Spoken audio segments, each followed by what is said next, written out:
Hey, it's Dr. Karen. Thank you for joining me for this edition of the Spiritual Medicine Digest. And today's topic is divine timing, myth or real. But before I keep going, I would love for you to subscribe to my channel, perhaps hit the notification bell in case you would like to see more videos from me about all sorts of different kinds of topics. So today's spiritual topic is around the idea that we shouldn't really force anything in our lives. We should wait for divine timing. And for some people, like myself, who I'm a human design manifesting generator, sometimes I get on this push, push, push kind of thing because I have a lot of energy, right? And it has worked for me. And it hasn't worked for me if I get way too busy and don't see the forest for the trees.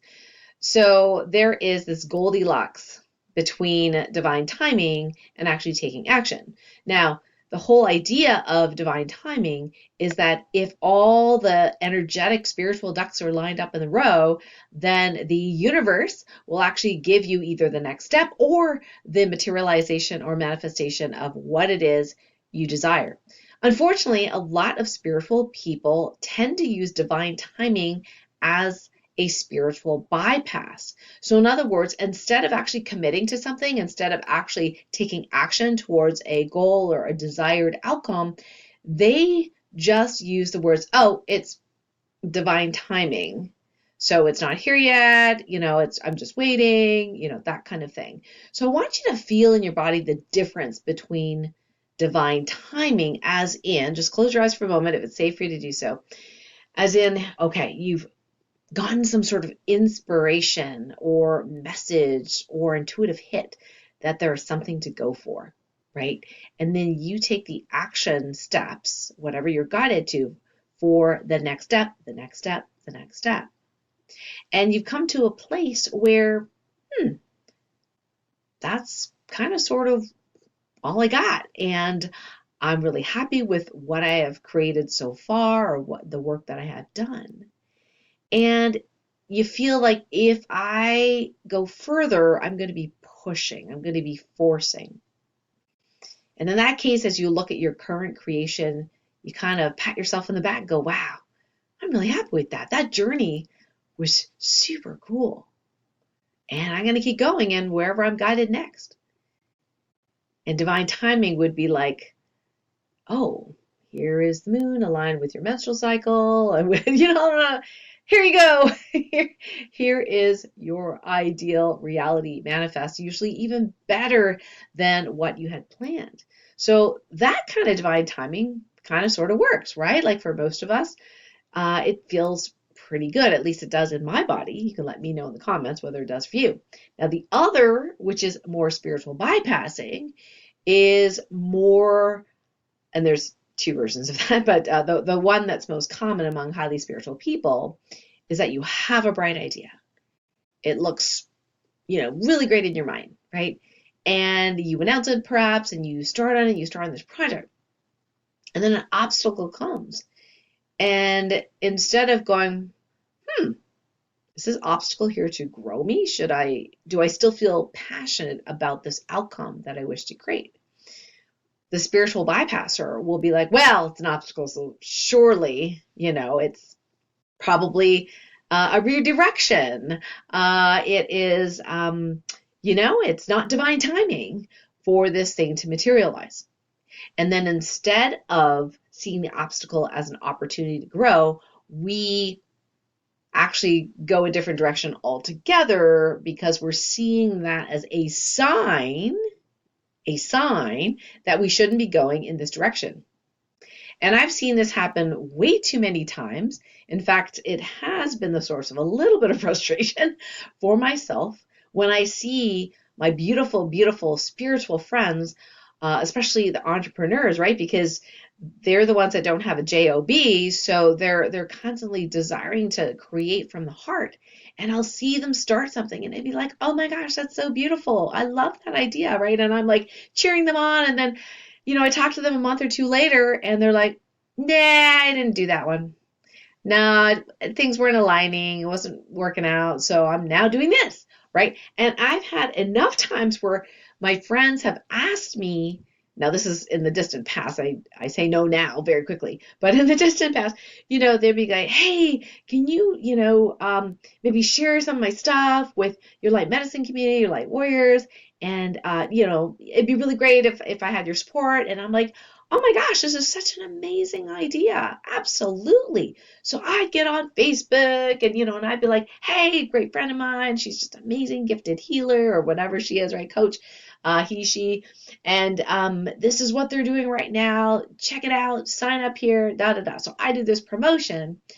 And then I notice that there's all these comments underneath. Oh, this sounds great. This sounds great. Thank you, Dr. Karen, blah, blah, blah, right? And then I check in with that friend of mine.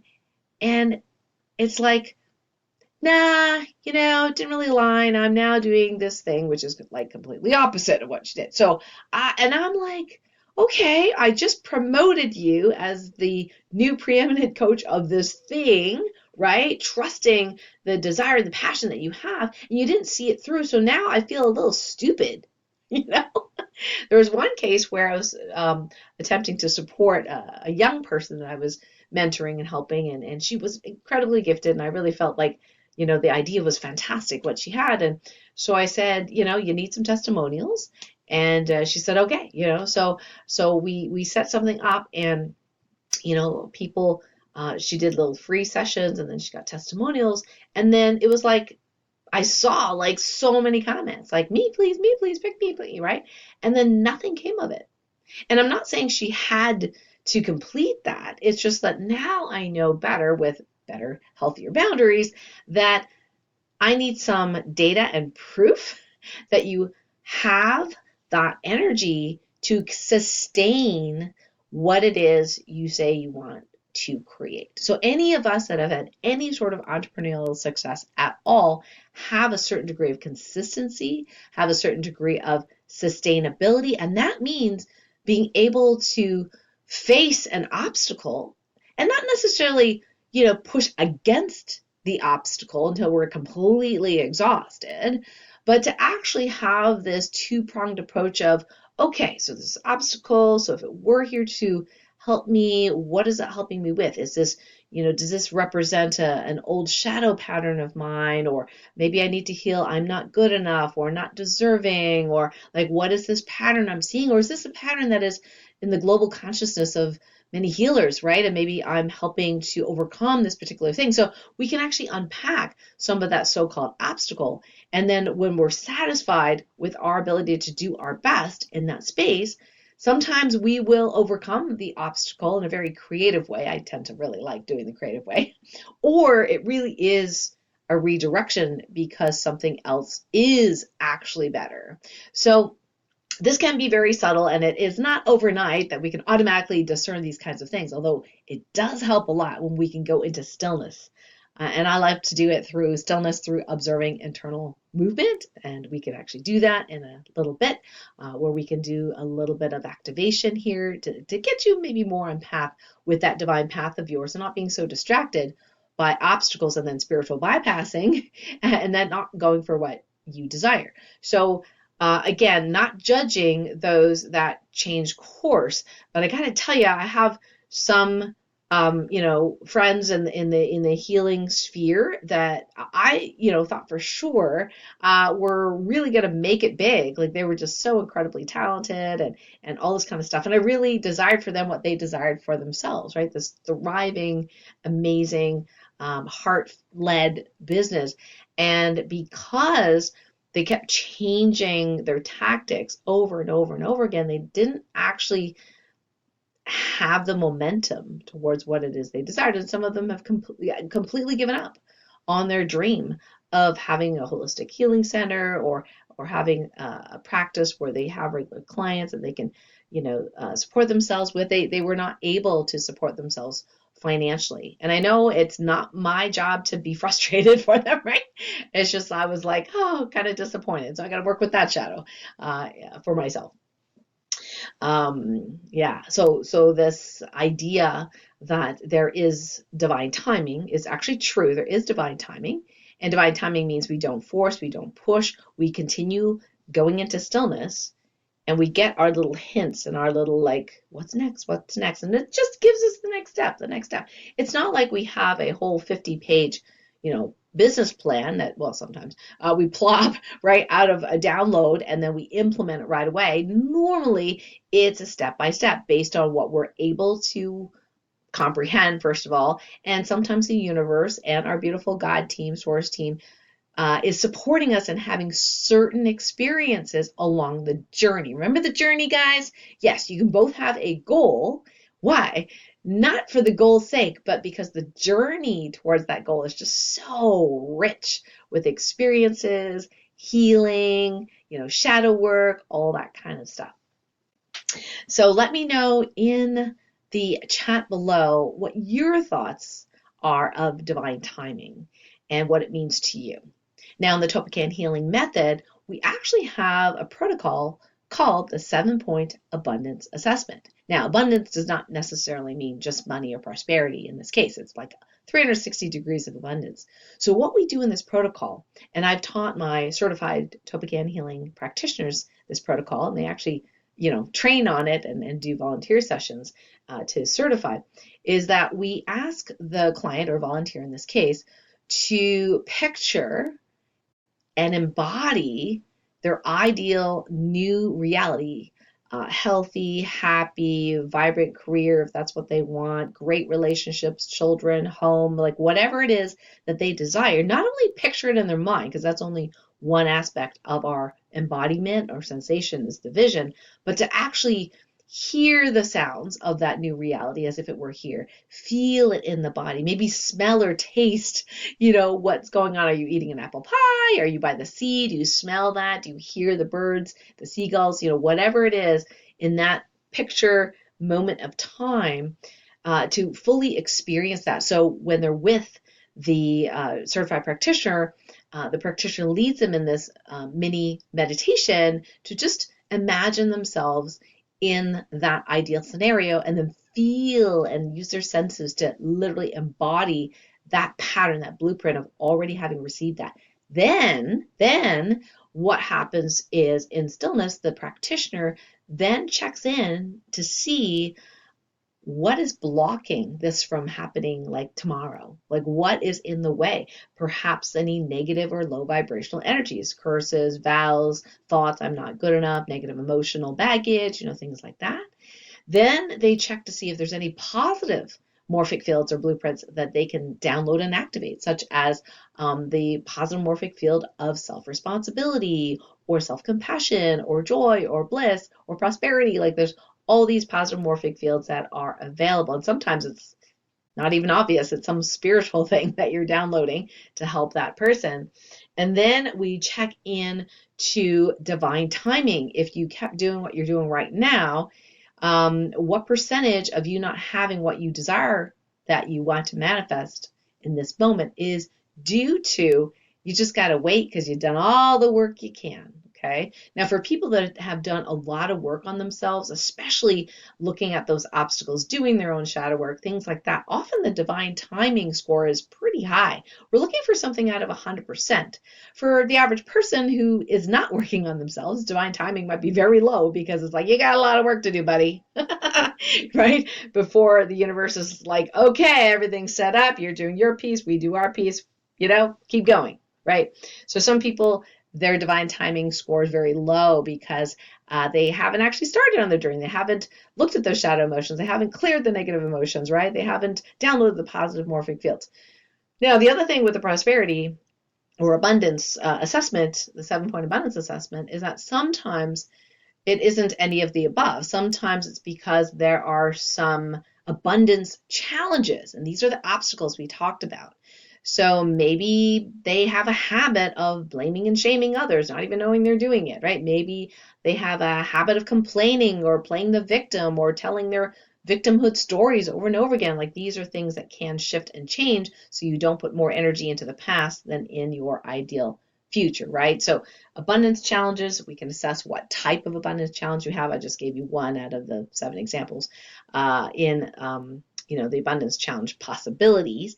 And then sometimes it is you're misaligned to your divine path. One time I had someone who wanted to, I don't know, let's see if I remember, be in the movies. Okay, so it was Hollywood movies, that kind of thing. And she's a very talented writer, but the only thing was her life plan based on what her soul desired did not include working with Hollywood people. Like it wasn't, she didn't get along with them, first of all, but she wanted to have her film. And so, she was very disappointed when I told her divine path score of doing what she wanted to do in that particular job, right? Whatever it was, screenwriter or whatever it was not highly aligned with her soul. However, when she said, well, what about if I produce my own film on my own, like not through Hollywood, some sort of private venture, then the divine path score was very high. So that is one of the other reasons we don't get what we desire. And then one of the other reasons is that we're just not clear on the vision now. Normally, when we have the certified practitioner have people in this meditation, or at least this vision of what it is they desire, they put every detail in there they want to. But on occasion, I've had it's not enough, meaning that the vision is unclear. So when I ask the client about their vision and I hear what it is they desire in the present moment, like as if it's happening now, I will notice that sometimes there is something missing. And the most common thing that's missing from their ideal reality is so many sensitive souls are so serious about being a practitioner or being of service that they haven't put anything in their ideal reality what they're going to do for fun. And I've had to ask, I said, okay, well, I see where you want in your career. I know you want to make a difference and you have all these details and you've got the ideal, partner and the home and everything like that. But what are you doing on your like off days when you're not working? And they're like, I don't know.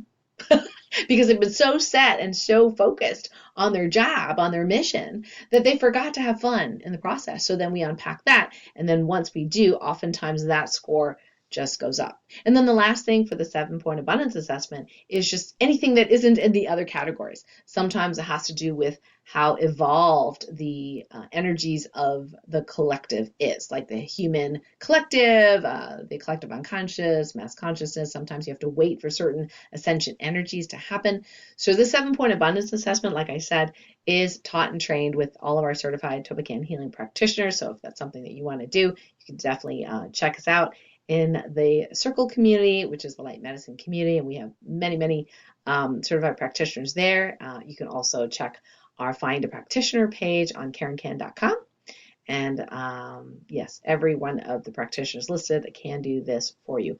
Or you can learn it yourself. If you happen to be a TOLPAKAN Level 1 trainee, you will have this as a bonus in your student portal, how to do this. So that's a long way to say, hey, that divine timing is a piece of this bigger whole. And yes, it does exist, and it could also be a spiritual bypass.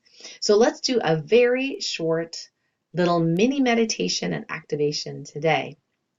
And take a look at perhaps some of the things that might be blocking you from really going for what it is you desire. So if you're new to this, we're going to go ahead and rub some hands here and get some heat going. This is just to increase the chi and energy flow in the body.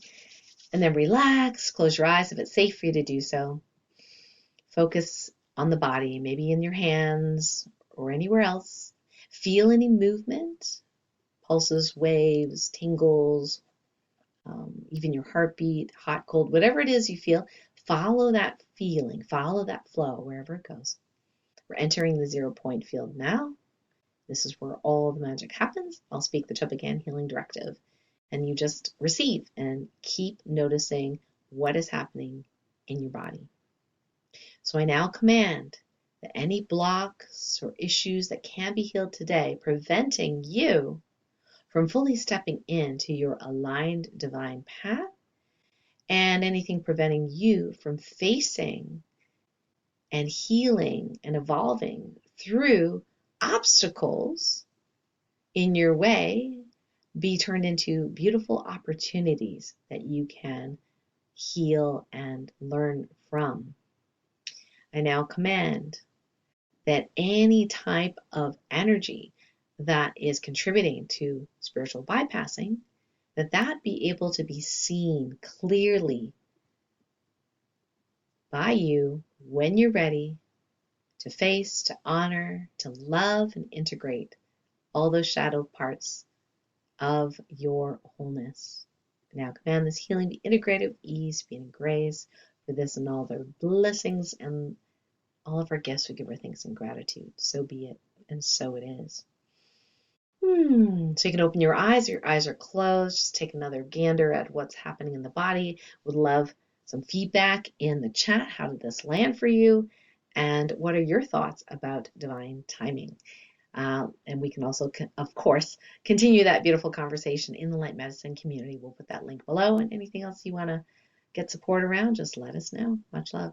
Hey, thanks for watching my video. If you resonated with the message, would love for you to hit like and subscribe and perhaps share it with someone you love, and perhaps even hit the notification bell so every time I do a new video, you will be notified.